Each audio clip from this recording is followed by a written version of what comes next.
의도성에 대해서. 자, 아무튼 그렇게 말씀드리겠고, 백반하고는 안 친해요. 욕했으면 캡처해서 제보해 주시고 타 방송 얘기는 언급하지 마시기 바라겠습니다. 뭐 얘기해 주세요, 저거 얘기해 주세요 하지 마시고 팩트 체크. 11시 됐구나. 팩트 체크 시간이 됐네 벌써. 아이고야 힘들구야. 자, 방송 시작하도록 하겠습니다. 루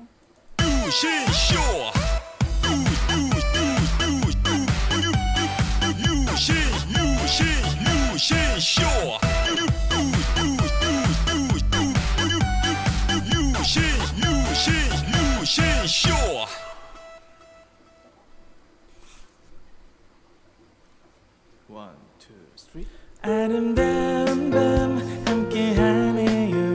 정말 행복한 이 시간 우리 함께 서로 편안하게 즐거운 이야기 나눠 아름다운 밤 오래오래 우리 함께 웃으면서 정말 소중한 시간 잊지 말고 함께 기억해요. 유신쇼.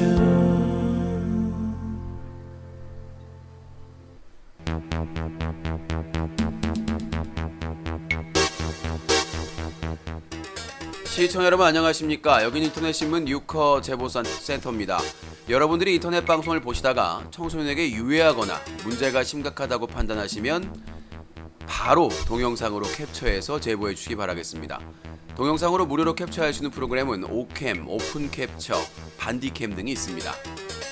동영상을 캡처하신 뒤 24시간 365일 이메일 newco.in@한메일.net으로 동영상을 반드시 첨부하신 뒤 사건의 자세한 개요를 적어서 보내주시면 될 것 같습니다.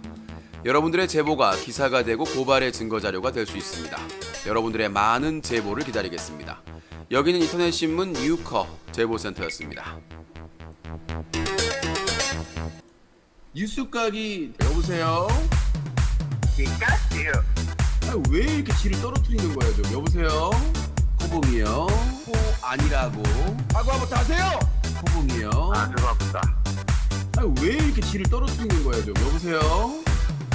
뉴스까기 데일리가 방송됩니다.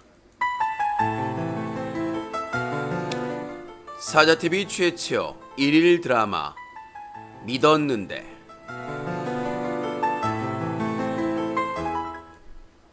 여러분, 저는 김정의 지지자입니다. 와!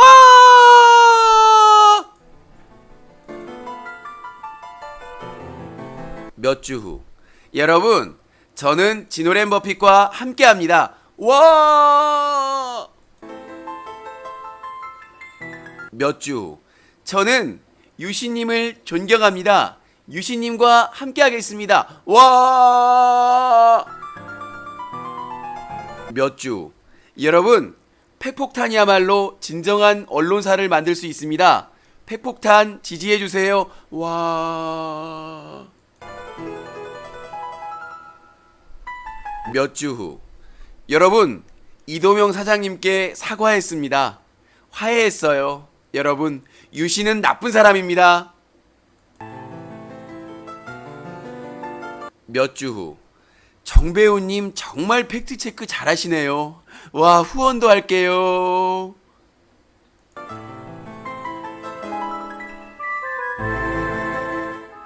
이 정도면 트랜스포머.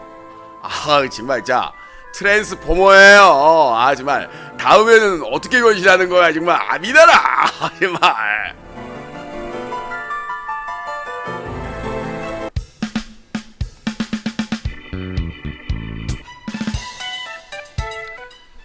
자, 몇 달 사이에 몇 번입니까? 이 정도면 트랜스포머. 다음 시리즈가 나온다면 이렇게 많이 변신할 수 있는 사람이 있을까 모르겠습니다. 시도 때도 없이 바뀌는 트랜스포머의 시대, 그리고 뻥을 치는 뻥쟁이들의 시대. 여러분들은 잘 선택을 해주시기 바라겠습니다. 자, 오늘 팩트체크 들어갑니다. 팩트체크하고 전화 배틀도 함께 들어가니까 많이 참여해 주시기 바라겠고요. 자, 오늘 한 유명 유튜버, 여성 유튜버가 고속버스 안에서 성추행범을 잡았습니다. 근데 문제는 그걸 컨텐츠로 악용한 게 아니라는 비판도 거셉니다. 자세한 내용 잠시 후에 소개해드립니다.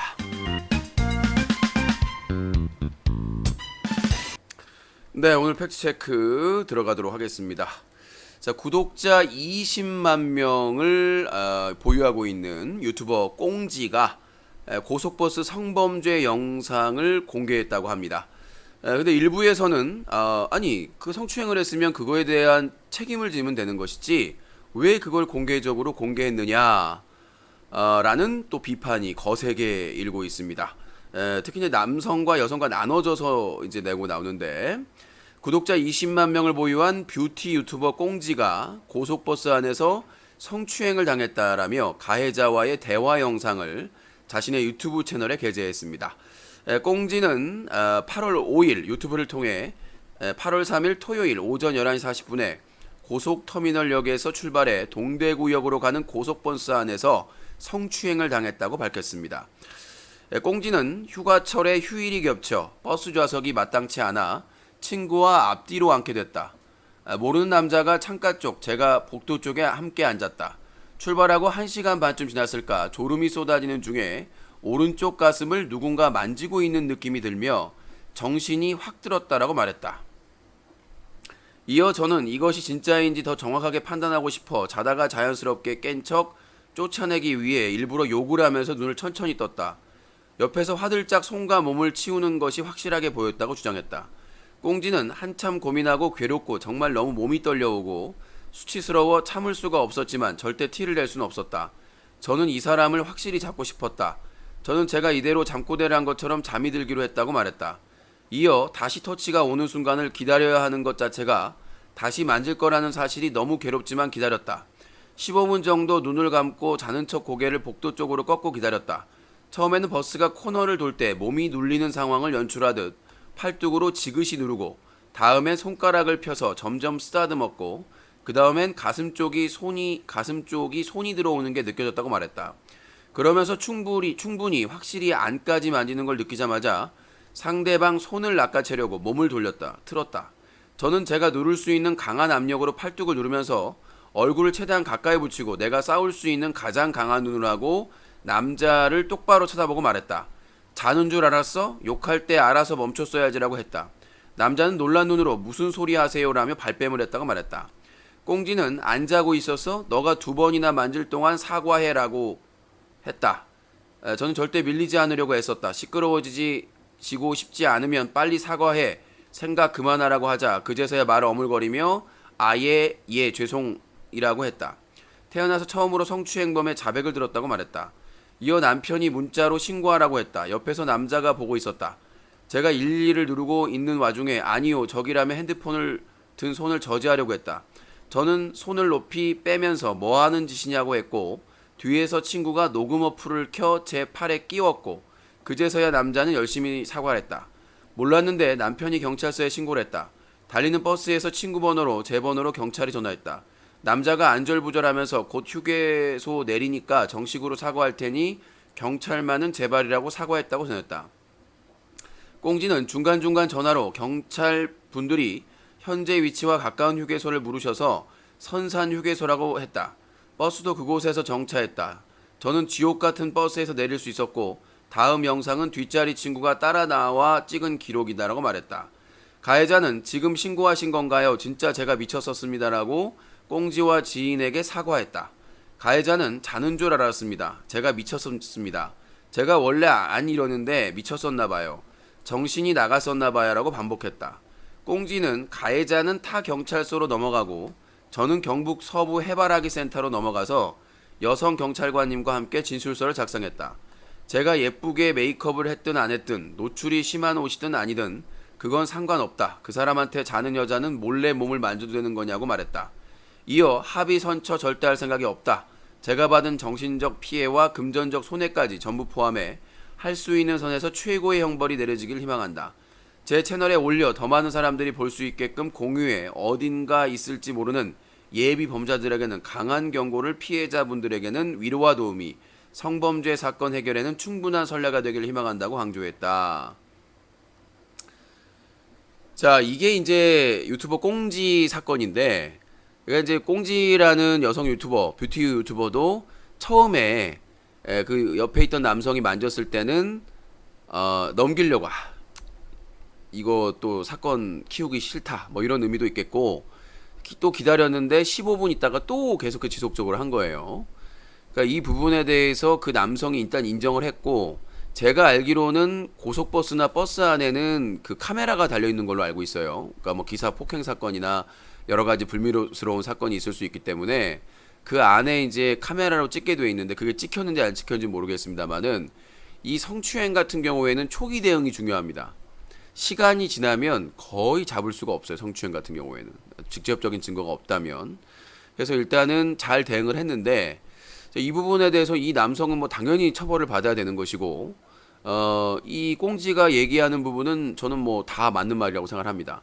이제 근데 일부 남성들은 이 부분에 대해서, 이거에 대해서 만약에 문제가 있다면 언론사나 다른 곳에 제보를 통해서 다루는 게 맞다. 근데 본인의 뷰티 유튜브 채널에 올려서 이 부분을 이슈화하는 것은 다른 의도가 있는 게 아닌가, 그런 비판을 하는 사람들이 꽤 많아요. 그래서 그 기사나 관련된 곳의 댓글에 많은 그 시청자들이 비판적인, 이거를 뭔가 그 사람들의 관심을 끌기 위한 의도가 아니냐, 그런 식으로 했고, 이제 그거에 대해서 또 뭐 2차적으로 법적 대응을 하겠다 이런 부분인데, 아무튼 이 성범죄, 성폭력에 대해서는 아직까지 우리나라의 상당수의 남자들의 인식이 그거예요. 그러니까 뭐냐면 너도 즐겼잖아, 이런 말도 안 되는 변태적인 내용에서 이걸로 뭐 이슈 끌려고 하냐, 이런 이제 의도로 악플을 다는 경우가 많은데, 이제 본인의 가족이 당했다고 생각을 하면, 본인이 사랑하는 사람이나 본인의 여동생이나 누나가 만약에 그런 경우를 당했다면 용서 못하는 일이잖아요. 그래서 이제 본인은 이게 분노할 수밖에 없는 상황이니까 본인의 채널에 올려가지고 더 많은 사람들에게 알리기 위한 목적이었는데, 이제 다만 이제 고려될 게 2차 피해를 생각을 했다면, 왜 그러냐면 그 채널에 또 그 반페미 전선을 가지고 있는 사람들이 무더기로 와가지고 가족들이나 또 그 사람들을, 피해자들을 괴롭히는 사람들이 있거든요. 이거에 대한 대응이 좀 필요한 게 아닌가라는 생각이 듭니다. 이건 방송통신심의위원회나 방송통신위원회에서 해줘야 될 일이거든요. 2차 피해에 대해서. 댓글에 대한 방어책이 없다 보니까 최소한 뭐 댓글을 막아놓는다든가. 근데 기사의 댓글은 다 오픈되어 있기 때문에 상당수가 악플이에요. 그래서 이 부분에 대한 대응을 빨리 방송통신위원회나 이런 쪽에서, 여성가족부에서 대책을 세워서 이런 그 악플을 다는 사람들, 입에 담을 수 없는 너도 뭐 느꼈냐, 너도 좋았냐, 이런 사람들에 대한 대응을 좀 반드시 해야 될 필요가 있다고 생각을 합니다. 아무튼 오늘 하루 종일 검색어에 이슈가 됐었던 꽁지 성추행 사건의 전말이었습니다. 그래서 이제 요것도 만약에 대책을 세우려면 이 버스, 그러니까 이제 고속버스나 시외버스 같은 경우에는 좌석 배정이 있을 때 그거를 좀 체크를 하는 부분도 좋을 것 같아요. 그러니까 여성이 뭐 하나를 예매를 했다면 같은 여성끼리 앉아서 가는 게 제일 편하잖아요. 그리고 운전기사가 완전 그 매진되지 않았다면 자리를 이렇게 정하는 것도 괜찮을 것 같아요. 그러니까 자리가 많으면 각자 앉아서 가시기 바랍니다. 불필요한 논란이 없게끔. 그리고 어느 정도 배정을 할 수가 있다면 좌석을 바꿔서 여성은 여성끼리, 남성은 남성끼리 앉게 해서 가는 것도 저는 좋은 방법이라고 생각을 해요. 요거는 이제 조금만 신경 쓰면, 아이디어를 쓰면 되는 거니까. 그래서 버스 기사나 그 출발할 때 자리 배정에 있어서 자리가 좀 여유가 있으면 여성은 여성끼리, 남성은 남성끼리 비슷한 자리에서. 그리고 저 같은 경우에는 그래서 그 만약에 버스 탈 일 있으면 그 한 좌석 있는 곳 있잖아요. 혼자 앉을 수 있는, 거기서 앉으면 뭐 잠결에 실수할 수가 없어요. 근데 우리나라 버스나 좌석을 보면 너무 가까이 붙어 있어요. 그러니까 저 같은 경우에는 KTX에서 어떻게 자냐면 이렇게 자요. 깍지 끼고, 혹시라도 자는 과정에서 터치 있을까봐 이렇게 끼고 자거나 이렇게 끼고 잡니다. 진짜 혹시라도 모르잖아요. 그 뒤척이다가 혹시라도 이렇게 터치하면은 살려주세요!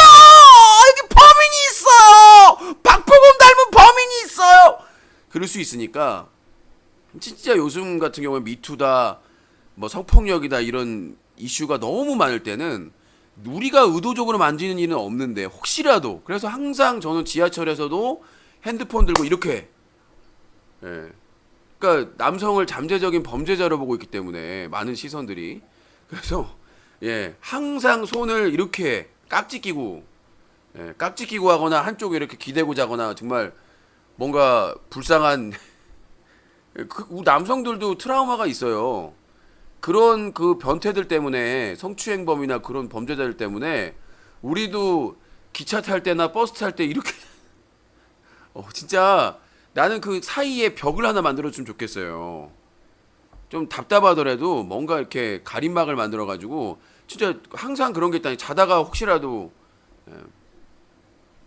자 아무튼 꽁지 성추행 사건이었고요. 자 지소미아 그 한일 군사 정보 협정이 28일 날까지입니다. 연장을 해야 되는데 미국의 국방부 장관이 일본을 찾아가 가지고 이거 지소미아 연장 그 했으면 좋겠다. 그 우리가 결정하는 거잖아요. 일본이 결정하는 게 아니에요. 우리가 결정하는 거예요. 근데 분명히 그 미국 국방장관이 우리나라 와가지고 압력할 거거든요. 문재인 정부 거기에 만약에 지면 대가리 받고 반성해야 됩니다. 정신 차려야 돼요. 끝까지 가야 돼요. 일본이 이미 한국을 적으로 간주했습니다. 그래서 반도체의 그 재료를 3가지를 지정해서 일부러 피해 주려고 오랫동안 그 준비를 한 거고 그 다음에 지속적으로 독도를 자기 땅이라고 우리 영토를 노리고 있습니다. 분명한 적이에요. 보성님 2,000원 감사합니다. 분명한 적이라고. 북한이 독도를 자기 땅이라고 해요? 북한이 독도를 자기 땅이라고 하냐고. 안 그러잖아요. 북한이 우리나라 대법원의 판결을 가지고 트집을 잡아요? 안 하잖아. 근데 일본은 어때? 아베 스레이기 인간 이 호러 영화 시키는 뭐예요? 우리나라 사법부에 독립된 대법원의 판결을 가지고 문재인 정부가 태결을 하고 있어요. 사법부 3권 분립되어 있다는 걸 알면서도 완전히 호러 영화 새끼죠. 이런 써너버 부추전 간장에 찍어 먹을 인간이 어딨어요. 계산동 18번지에 건물 18채를 지어줄. 그래서 이런 상정을 하지 말아야 되고 애초에 이전 정부에선 절대 안 한다고 그랬어요. 보수 정권이라도. 근데 박근혜만 아무 생각 없이 이 짓거리 하다가 오바마 아빠 가니까 바로 통과시켜가지고 된 거거든요. 이건 반드시 이거는 폐지돼야 되는 것이고 지소미아 문재인 정부에서 연장하면 문재인 욕 먹어야 됩니다. 쌍욕을 먹어야 돼요. 어디 적과 정보를 공유하는 미친 나라가 있습니까? 미쳐도 제대로 미친 거지. 인도가 파키스탄하고 군사 정보를 공유합니까? 러시아가 미국하고 군사 정보를 공유합니까? 중국이 공유합니까? 이런 미친 또라이 연병을. 아무튼 그렇고. 자, 다음 내용입니다. 나경원이 본인의 숨겨왔던 진심이 나오고야 말았어요. 나경원이 뭐라고 그랬냐면 우리 일본 정부는 뭐 나경원 의원실에서는 습관적으로 이제 일본에 대한 자기의 마음이 나오는 거지. 숨겨왔던 나경원의 아베에 대한 마음. 아니 대놓고 이제 나경원이 우리 일본 정부는 제대로 나왔어요. 이렇게 이제 커밍 아베 해야 되는 거예요 이제. 나경원은 이제 막 까이니까 평상시에 자기는 우리란 아니 머리에 생각을 하고 말을 해야죠. 대한민국의 국회의원이고 제1야당의 원내대표가 생각이라는 걸 해야지. 아무리 자기 습관이 있더라도 우리 일본 아베는 이제 정체성이 나왔어요. 아베하고 나경원하고는 이제는 예전에 뭐 자위대 뭐 행사 때도 갔었잖아요. 진정하게 이제 여러분들 내년 총선에서 결정을 잘해야 됩니다. 한일전이에요. 한일전 아베냐 문재인이냐 이순신이냐 풍신수길이냐. 네. 자, 보성님 2,000원 감사합니다. 자, 주화 여포 사건 어제 뭐 운영자가 와서 입막음 방제 바꾸라고 해서 정말 그 센스 있게 주포라고 주포 사건인데 제가 오늘 바빠서 그 사건을 다 검토를 못했어요. 그러니까 어제 주화님이 얘기하신 전체적인 맥락은 뭐냐면 지금까지 언급됐던 건 3건입니다. 그래서 제가 자료에 대해서 어떤 자료를 제가 가지고 있느냐 그거에 대해서 일단 말씀을 오늘 최초 공개를 할 거고요.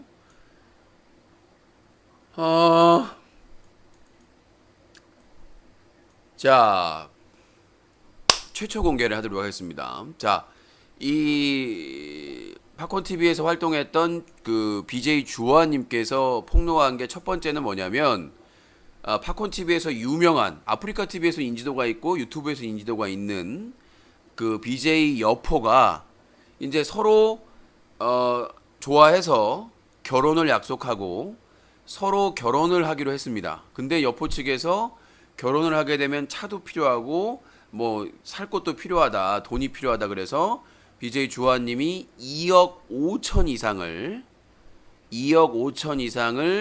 그러니까 주화님의 주장입니다. BJ 여포에게 건넸고, 근데 중간에 사이가 어떤 이유로 사이가 안 좋았는지 아직 묻질 않았습니다. 근데 어떠한 사유로 사이가 틀어져서 결혼을 안 하게 된 겁니다. 그래서 이제 BJ 주화님은 여포 측에게 돈을 돌려달라. 그럼 결혼자금 자기가 지금까지 썼던 돈을 2억 5천 이상을 돌려달라 그랬더니 5천을 먼저 주겠다라고 했는데 아직까지 연락이 없다. 그런 상황이고요. 일부에서는 BJ 여포가 다른 여성과 결혼을 한다고 하니까 BJ 주화님이 열받아서 그러는 거다라고 아까 주장하기도 했었는데, 근데 열받고 안 받고 중요한 게 아니라 결혼 자금을 받은 거는 다시 뱉어내야 되는 게 맞잖아요. 주화님의 주장이 맞다면. 아직 여포 측의 의견은 듣지 않았으니까 혹시 여포 측에서도 할 얘기가 있다면 저한테 연락을 달라고 하세요. 그게 첫 번째 의혹이고, 두 번째는 뭐냐면 뻥콘. 네.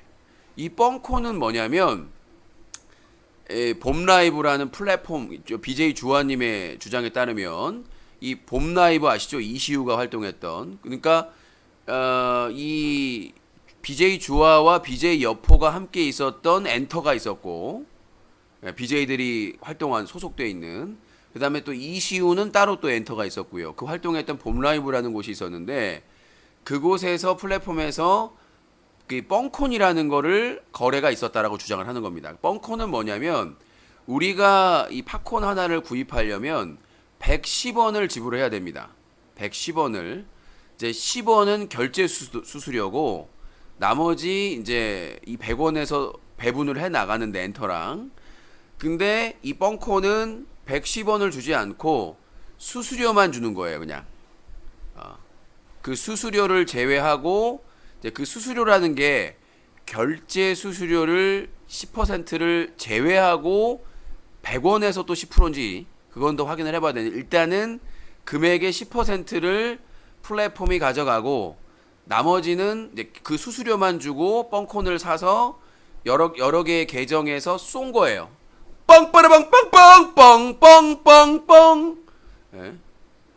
그러니까 이 뻥을 쏜 거예요. 그러니까 플랫폼은 10% 수수료를 챙기고 그걸 받아가지고 팝콘이 안 터질 때 여러 계정으로 나눠가지고 쏴서 유도를 했다는 겁니다. 하루 종일 앉아서 뻥콘 쏘나요 플랫폼에 뻥콘 아저씨. 그래서 그 뻥콘을 쏜다. 근데 이거 어떻게 보면 이거는 시청자를 기망하고 사기치는 거거든요.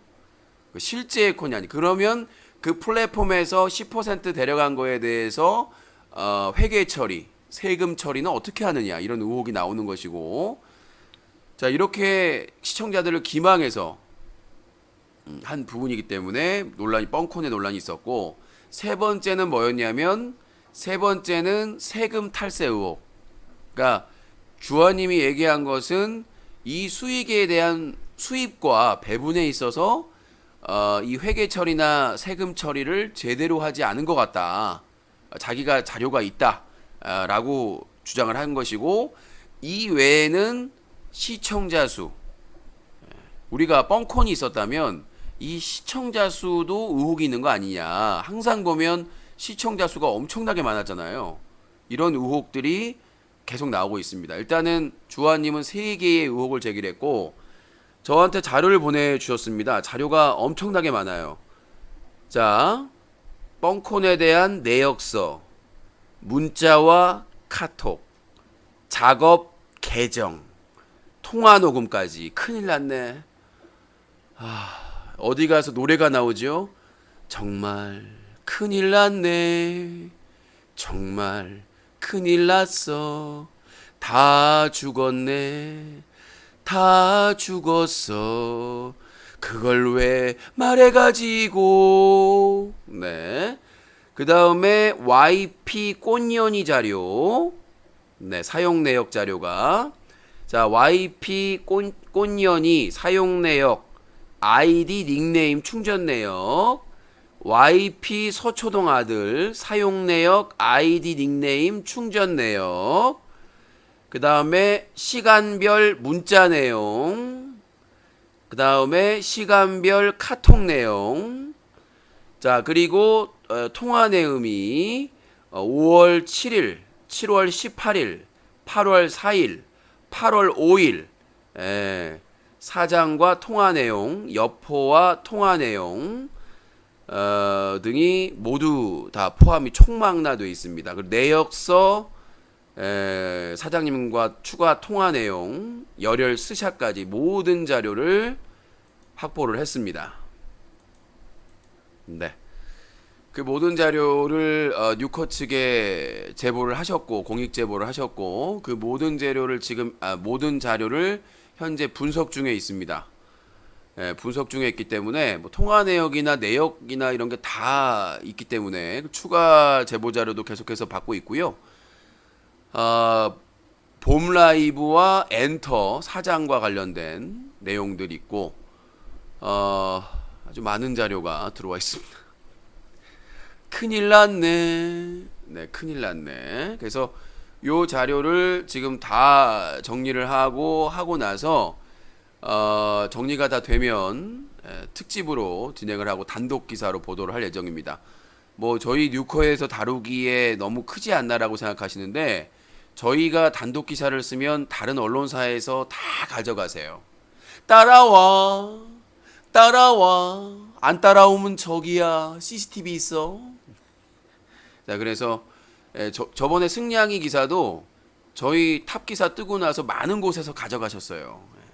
많이 가져가셨어요. 승냥이 그 강아지 개 학대 사건 있잖아요. 많이들 가져가시더라고요. 그래서 하여튼 요거하고 그 다음에 이제 그 마약 BJ 사건도 아마 많이 가져가실 거예요. 그래서 많이들 가져가시니까 이번 기회에 진실을 밝히는 그런, 저희는 그냥 그대로 까요. 뭐 모자이크고 나발이고 그냥 확 까버리네. 통화 내용을 그냥 확 까버리니까요. 뭘 가려주고 그런 거 없어요. 고소하실 거면 고소하시면 돼요. 법정에서 더 많이 까니까 알아서 뭐 법정까지 가면 더 많은 사람들이 알게 되겠죠. 아무튼 이번 그 주화 여포 사건, 봄 라이브하고 그 다음에 주화 여포가 소속되어 있었던 엔터와 관련된 아주 뭐 열혈부터 시작해서 많은 그 증거 자료가 확보가 됐기 때문에 다 일일이 분석을 해가지고 꼼꼼하게 체크해서 보도를 하도록 하겠습니다. 자, 시청자 수 조작 내용은 다른 분이 얘기하신 거예요. 의혹이 있다고. 그 뭐 플랫폼의 의혹은 예전부터 있었고, 그 플랫폼에서 콘을 조작했다면 시청자 수 조작 조정하는 거는 쉬운 일입니다. 플랫폼에서 의혹이 제기됐다고 말씀드렸어요. 플랫폼이 개입을 하면 시청자 수를 조정하는 거는 아주 쉬운 일입니다. 뻥콘 의혹이 터지면서 시청자 수 의혹까지 제기가 된 상황이기 때문에 그 부분은 의혹이라고 말씀드렸습니다.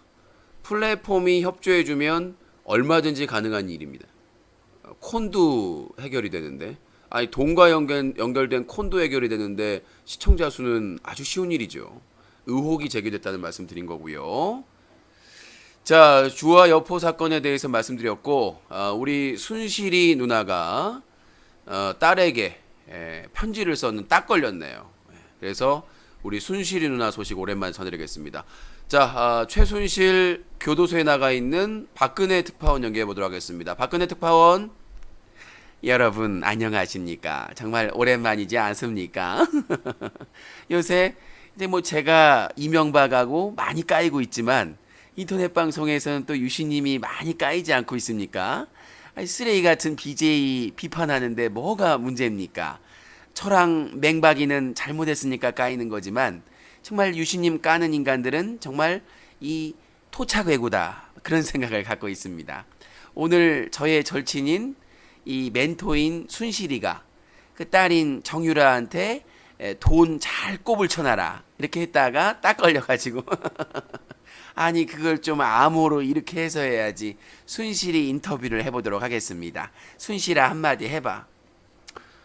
아, 큰일 났네.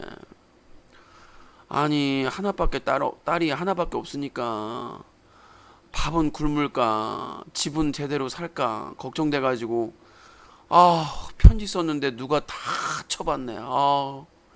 큰일 났네. 그래도 다행히 다 안 까발려서 다행인데. 유라야, 잘해. 그 짓꼴 안 되려면 잘해야 돼. 큰일 났네.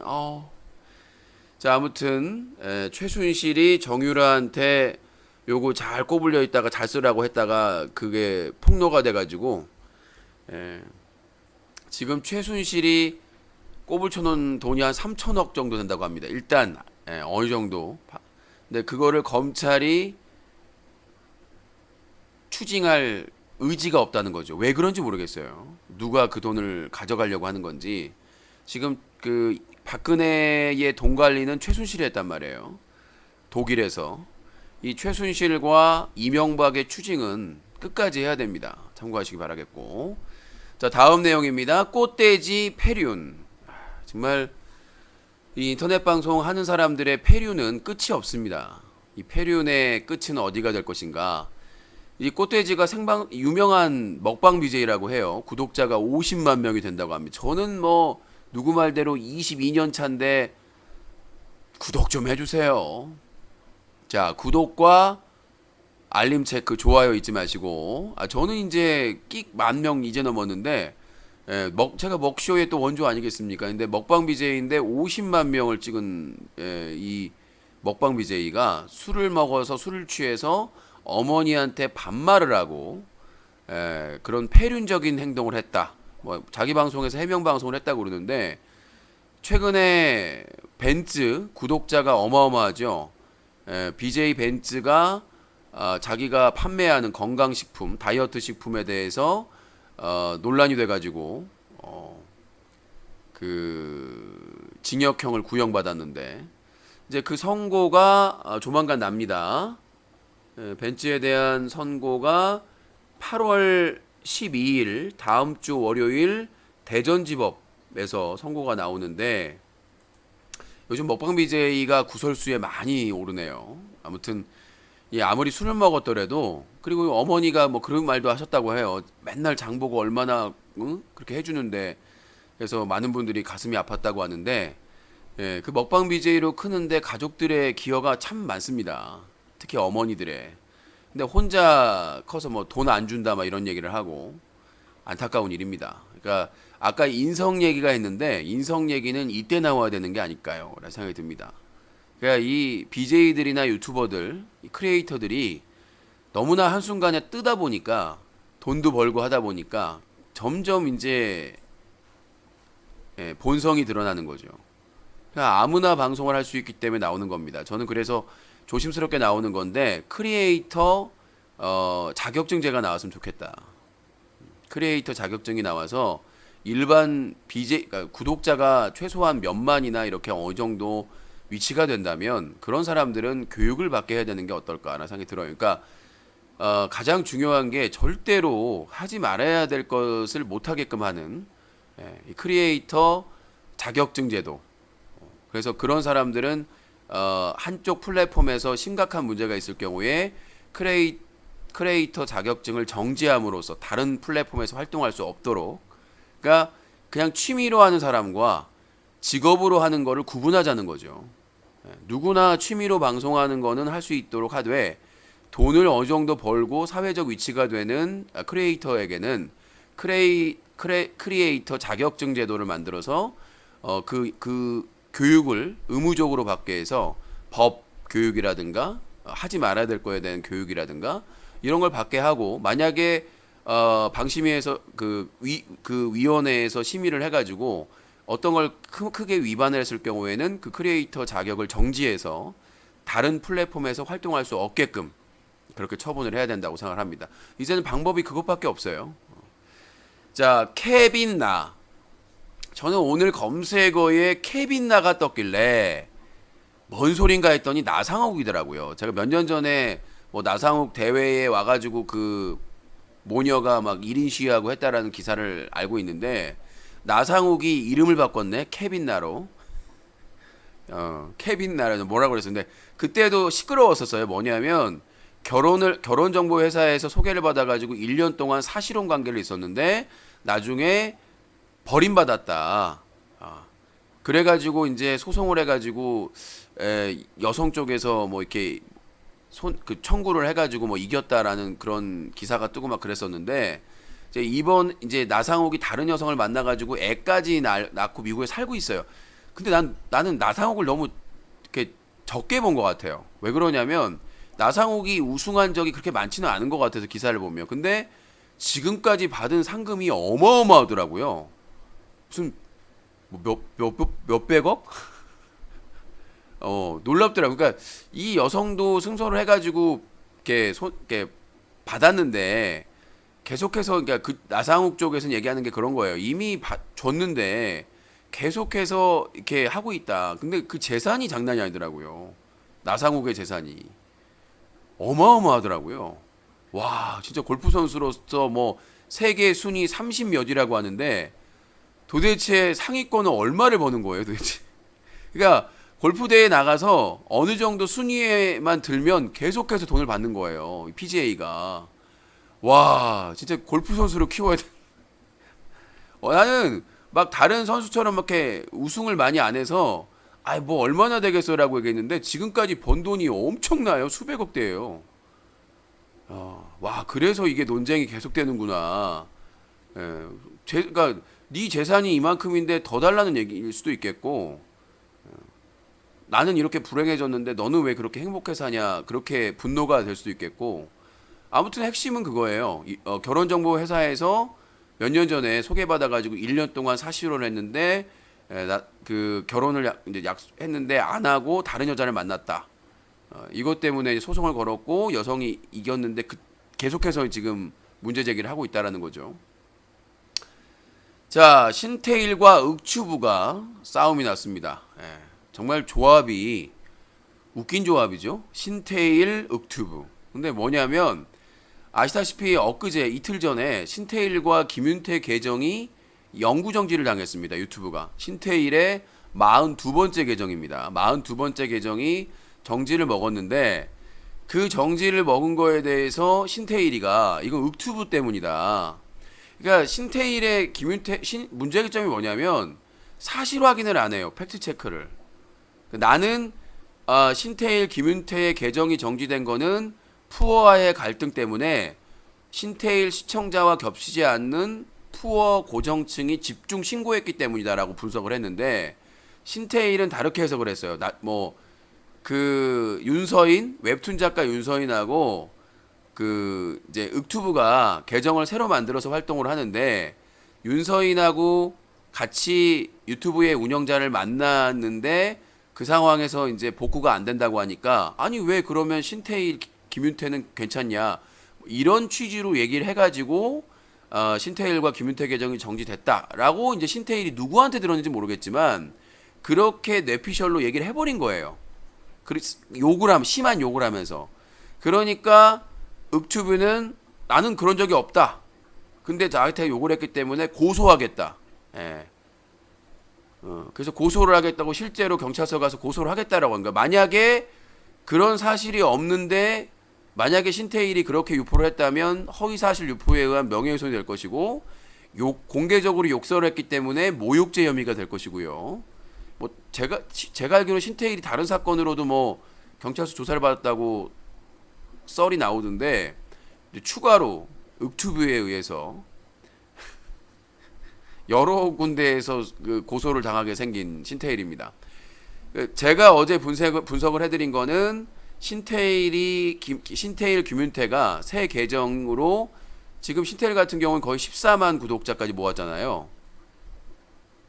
근데 이제 신태일은 윽투뷰 때문이라고 생각을 했었는데 저는 최근에 푸어 전 여친과 신태일이 방송을 하면서 경매를 해요. 코너 경매를. 근데 1등이 푸어 전 여친과 합동 방송이었어요. 근데 상식적으로는 안 하죠. 왜 그러냐면 푸어와 푸어 전 여친이 싸움이 아직도 분쟁 중에, 그러니까 서로 싫어서 헤어진 게 아니라 서로 바람 폈다고 해서 헤어진 거거든요. 그러니까 푸어는 전 여자친구가 그러니까 여자친구가 바람을 피웠다.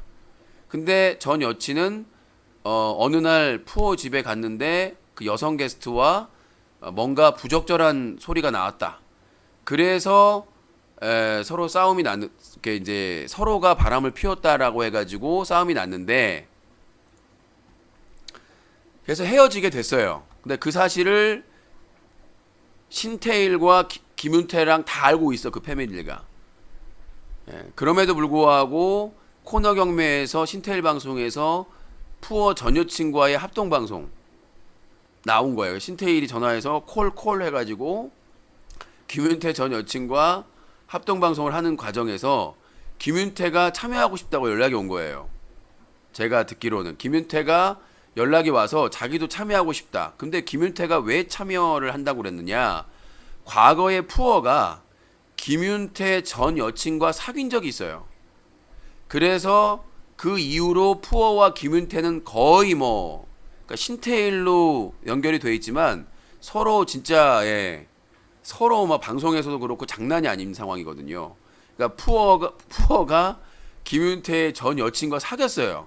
이거는 신태일 패밀리에 있을 수가 없는, 사실은 상식적으로는 있을 수가 없는 일이죠. 그거는.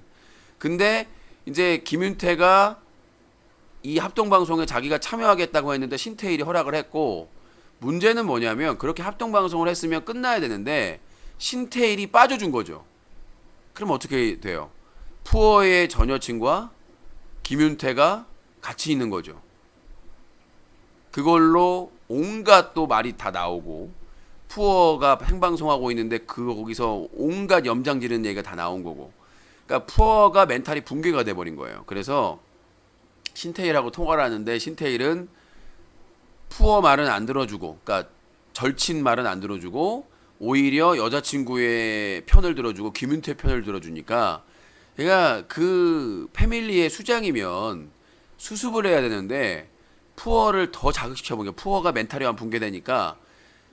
이 신태일 패밀리 방송의 특징은 뭐냐면 시청자층이 다 겹쳐요. 그러니까 신태일이 크게 신태일이 있으면 그 안에서 시청자가 대부분 겹친다고. 김윤태도 그렇고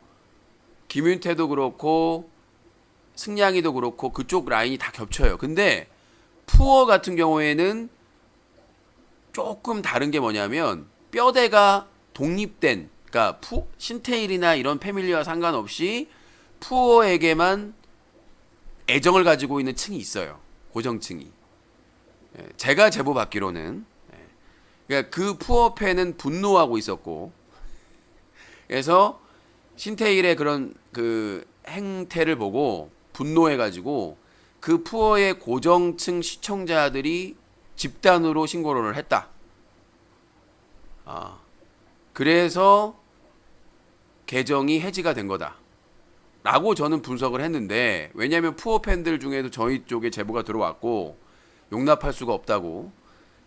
그래서 이제 했는데 신태일은 이제 윽투뷰 탓을 했던 거죠. 만약에 사실이 아니면 사법적인 처벌을 받을 거고, 윽투뷰는 뭐 돈이 없겠어요? 뭐가 없겠어요? 윽투뷰 채널 때문에 돈 많이 벌었는데. 하여튼 신태일이 잘못 걸린 거고, 이번에 신태일하고 김윤태가 채널을 또 만들었어. 유튜브에서 계정을. 신태일은 43번째, 김윤태는 이제 몇 번째로 만들었는데, 신고하는 그 여러분들 일반 신고로는 신고가 없어요, 항목이. 그러면 어떻게 하냐면 로그인을 하신 다음에, 자, 신태일이나 김윤태 새 채널에 들어가십니다. 그 채널 안에서 그 로그인 하신 다음에 오른쪽 위에 자기 그 프로필 사진 넣는 거 있잖아. 안 넣으면 그냥 공창 있는 거. 그 프로필을 클릭하시면 밑에 사용자 의견을 보낼 수 있는 게 있습니다. 사용자 의견을 누르시면 그 캡처가 돼요. 신태일 채널이 자동으로. 그러면 거기다가 신태일은 유튜브에서 영구정지가 됐는데 43번째 계정을 만들었습니다. 빠른 조치 부탁드립니다. 라고 써서 보내면 됩니다. 채널 들어갈 때마다. 김윤태도 마찬가지고요. 다시 한번 말씀드리지만 제재 사유가 확실한 경우 많은 사람들이 신고할 때 효과가 나옵니다. 그렇게 참고하시면 될 것 같고요. 그리고 최근에 정배우가 왜 나를 저격을 하느냐, 이유가 있습니다. 정배우가 과거에도 저를 저격한 적이 있죠. 2018년 작년 12월 말에 페미 조작 사건이 제보가 됐습니다. 정배우가 여성들에게 돈을 준다며 모집을 해가지고 콘텐츠를 하는데, 이제 어떤 약간 머리도 짧고 그런 사람을 보고 이제 만나서 그 정배우에게 악플을 쓴 메갈 역할을 해달라. 그러면 돈을 많이 벌 수 있다라고 해가지고 조작을 한 거예요. 그 여성은 그냥 정배우가 영상을 올려가지고 여성분들이 연락 주시면 돈 벌 수 있다라고, 예, 그렇게 해가지고 연락을 한 건데, 정배우가 플랜을 짜가지고 얘기를 한 겁니다. 요즘 페미가 대세다. 반 페미로 돈을 벌 수가 있다. 그때 당시에 윽튜브, 카광, 뭐 또 누구 있었어요?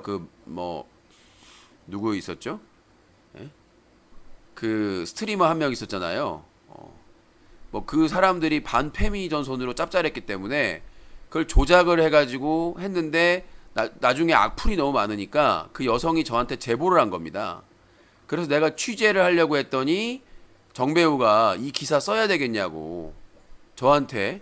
난 이거 써야 된다, 제보 받은 거 아니냐, 공익제보. 그랬더니 나중에 180도 바뀌어가지고, 요새 올릴 영상 없었는데 그러면 전쟁을 해보자, 그런 식으로 한 거예요. 그러고는 한 3주 동안 10몇 개의 비방 영상을 올린 겁니다. 저희 저작권물을.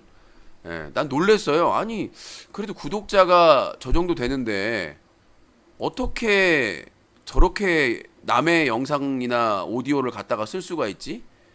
놀랬어요.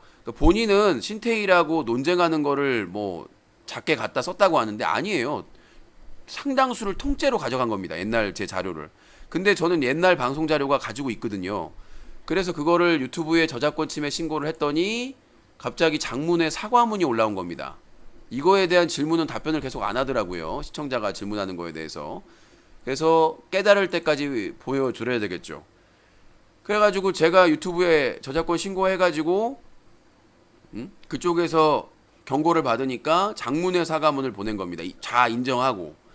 근데 내가 고민하다가 법적인 조치를 취하니까 180도 입장이 바뀌어서 또 저렇게 똑같은 행동을 하고 있는 겁니다. 자, 그러면 오늘도 같이 함께 보는 반성문. 자, 오늘도 함께 보는 반성문을 한번, 어떤 반성문, 이거를 또 조작했다고 하더라고요. 네, 그것도 인증을 하겠습니다. 조작을 했는지 안 했는지. 자, 일단은 사진을 한번 보시고요. 자, 내가 소리를 음속으로 안 했네요. 음속으로 잠깐만요. 자, 지난 1월에 제가 유튜브에 저작권 침해 신고를 하자 경고를 받자 저한테 새벽에, 그것도 제가 고향에 있을 때예요. 휴가 갔을 때 고향에 오전 5시 10분에 고향에서 잠자고 있는데. 자, 내가 캡처한 시간이구나 이거는. 오후에 보냈고요. 형님 죄송합니다. 그 영상들이 법적으로 위법이고 초상권이나 저작권의 위법인 줄 몰랐습니다. 길주로 고첨남님 10,000원 후원 감사합니다. 자, 이렇게 장문의 글을 보냅니다. 예, 제가 불법적인 행동을 했네요. 죄송합니다. 전화 받아주세요. 예. 자, 이렇게 사과문을 보내놓고는 다 인정을 했습니다. 안녕하세요 유신영님. 사실 이렇게 제가 먼저 연락드리는 것도 죄송하네요. 제가 했던 거 이게 있어가지고 면목이 없네요. 저작권 경고 메일 받았습니다. 우선 풀어달라고 이렇게 연락드린 거 아닙니다. 천천히 생각해보니 법적으로만 봤을 때도 그렇고 사회적으로도 그렇고 제가 무조건 형님한테 잘못했던 것 같네요. 이렇게 유튜브 영상 여러 개 경고 먹고 잘린 거 보면 제가 불법적인 행동을 했다는 증거고 무조건 제 잘못인 거겠죠. 이 점 죄송하고 사과드립니다. 나이도 제가 형님보다 한참 어린데 가짜는 자존심 때문에 반말하고 개기고 보복 영상을 올리고 했던 것 같습니다. 제 잘못 인정하고 사과했으면 끝나는 일을 이렇게 여러 개의 잘못을 추가하게 됐네요.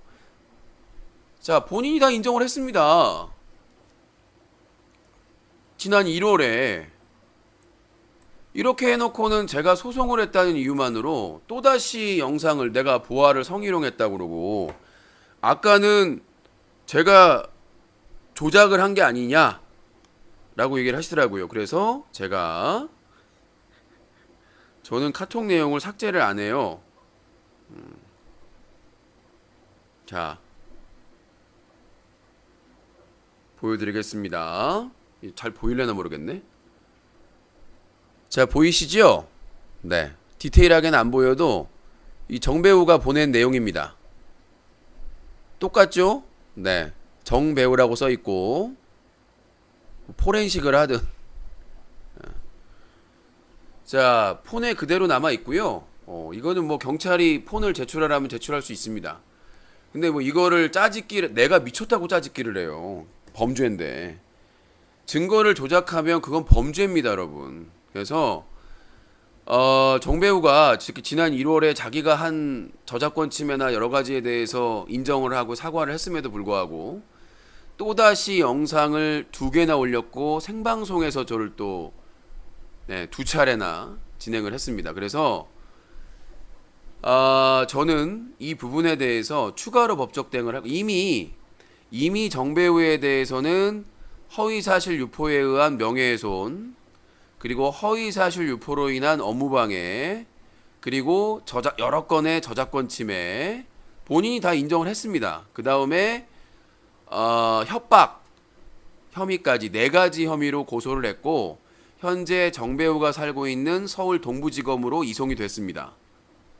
저 사과문은 제가 그대로 또 그 동부지검에 목요일날 이메일로 제출을 할 거고, 이 추가로 영상을 2개 올렸고 생방송 2개에다가 제 이름을 넣고 늙은이라고 그러고 억신이라고 그러고, 이 부분에 대해서는 하나하나 공소시에 맞게 추가소를 제기를 할 겁니다.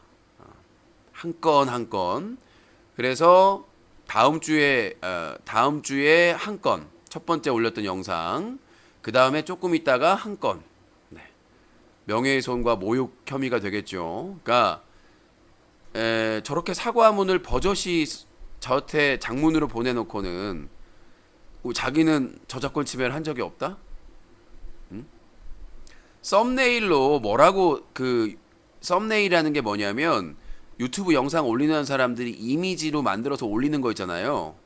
거기에다가 보아 성추행까지 적어놨습니다. 정말 이거는 있을 수도 없는 것이고, 본인이 인정하고 사과문까지 장문으로 보내놓고는 이제 와서 저작권 침해한 것도 없고 다 무혐의 나올 거다. 될지 안 될지 두고 봅시다. 두고 보자고 하는 사람 보고 뭐 무서운 사람 없다고 하는데, 뭐 지금까지 김정혜 패밀리, 이도명 음악방, 양주산하고 싸움을 지켜보신 분들은 아실 거예요. 진짜 유신은 진짜인 거를 분명히 알게 될 겁니다. 그래서 저는 똑같이 안 해요. 유신이 무서운 거는 상대방이 선을 넘는다고 해서 절대 똑같이 하지 않습니다. 더 웃긴 거는 양주산이 그쪽으로 갔다는 거죠. 네. 그래서 2만 원 후원하고 그 멤버들이 그대로 그 방에서 활동하고 있더라고요. 근데 정배우가 현재 처해 있는 상황을 전혀 파악을 못 하고 있어요. 예. 그래서 지금 백상현 프리랜서 기자가 쓴 세 번째 비방 기사에 대해서 제가 오늘 추가 자료 제출했고요. 별도 자료는 다음 주에 또 추가로 제출할 겁니다. 그분이 휴가 가셨더라고요. 담당 형사분께서. 그래서 KHC 김해창 녹취록과 CD 추가 자료도 제출을 했고요. 저는 이렇게 쉬운 사람이 아닙니다. 끝까지 한번 가자면 끝까지 가는 거고, 그 양주산 반달곰 방송 소송은 휴가 갔다 와서 8월 말부터 아마 진행이 될 겁니다. 기대해 주시고요. 저는 말과 글로 하는 사람이 아니라 행동하는 사람을 보여주고, 그리고 오늘 그 백상현 프리랜서 기자가 쓴 첫 번째 기사에 대해서 언론중재위원회에 신청을 했습니다. 손해배상 청구까지 포함해서 아주 강력하게 신청을 했고, 두 번째 기사도 조만간 잡을 예정입니다. 아마 대표님 위임장 받은 분이 나올 것 같은데 변호사님이 나오면 전 더 좋고요. 네. 그래서 하나 기사가 5월 8일이라서 8월 8일까지라서 내일까지가 이제 추가 자료 제출 더 하면 될 것 같고, 두 번째 기사가 조금 여유가 있을 거예요. 세 번째 기사는 더 여유가 있고, 그래서 잠깐만요. 두 번째 기사가 5월 19일이니까 8월 19일까지예요. 나머지 기사는 좀 덤되어 있으니까 이걸 한꺼번에 하지 않고 언론중재위를 한 건씩 나눠서 하기로 했어요. 그래서 손해배상액은 3천만 원씩, 3천만 원 해가지고 형사소송, 민사소송 별개로, 일단 뭐 언론중재위원회에서 손해배상이 받아들여주면 민사까지 갈 필요가 없겠습니다만은 별도로 할 수가 있어요, 기자한테. 그러니까 언론중재위원회는 언론사에 하는 겁니다. 근데 기자를 상대로 별도의 형사소송을 할 수가 있어요. 제가 그래서 어떤 분이 알려주셨어요. 언론사 회사를 상대로 소송을 하게 되면 그 회사가 기자까지 같이 해준다. 그렇기 때문에 회사는 당연히 좋은 변호사를 선임을 할 거고, 회사를 상대로는 민형사 소송을 하지 말고 언론중재위만 해라. 그리고 민형사는 담당 기자 상대로만 하면 된다라고 중요한 제보를 해주셔가지고, 맞는 말이거든요. 언론사를 상대로 하게 되면 당연히 언론사에서 변호사를 선임하고 기자까지 케어해 준단 말이에요. 근데 회사를 대상으로 소송을 하지 않으면 회사에서 기자를 케어해 주지 않는다. 대부분 사례가 그렇대요. 그래서 본인이 알아서 해라. 민형사 소송을 그렇게 한대요. 그래서 일간투데이를 상대로 해서는 3건의 언론중재위 신청을 하고, 그 다음에 기자를 상대로는 민형사상의 소송을 하는 방법으로 진행을 할 예정입니다. 알아야 되는 거예요. 자, 그렇게 진행이 되고 있고, 이영훈이 누구냐? 이영훈은 그 전 서울대 교수라고 해요. 오늘 실시간 검색어에 떴었는데, MBC 기자를 폭행하고 욕설했다고 하네요. 보도에 따르면 일제 식민지배 기간에 강제동원이나 위안부 성노예는 없었다. 친일 청산 주장은 사기극이다. 이영훈 전 서울대 교수가 집필을 주도한 반일 종족주의라는 책에 나오는 내용인데, 조국 전 민정수석이 구역질나는 책이라고 비판하는 등 친일 논란이 일고 있다. MBC 스트레이트 취재진이 입장을 듣기 위해 찾아갔는데 이 전 교수는 인터뷰를 거부하고 기자를 폭행했다. 급기야 오늘은 이 전 교수를 지지하는 사람들이 MBC 앞에서 방송을 하지 말라고 시위까지 벌였다. 대단한 교수님이시네요. 전 교수님이시네요. 대단하네. 상당하네. 일제 식민지배 기간에 강제 동원이나 위안부 성노예는 없었다.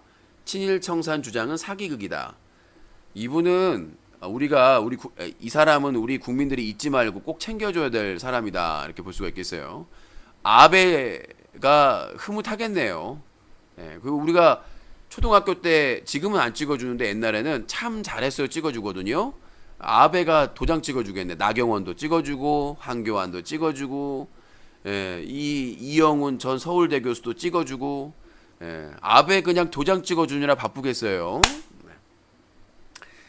자, 그리고 김윤태 푸어 얘기 아까 해드렸고 BJ 덕자는 불법 노점상 때문에 지금 신고를 당해서 조사를 받을 위기에 처해 있고요.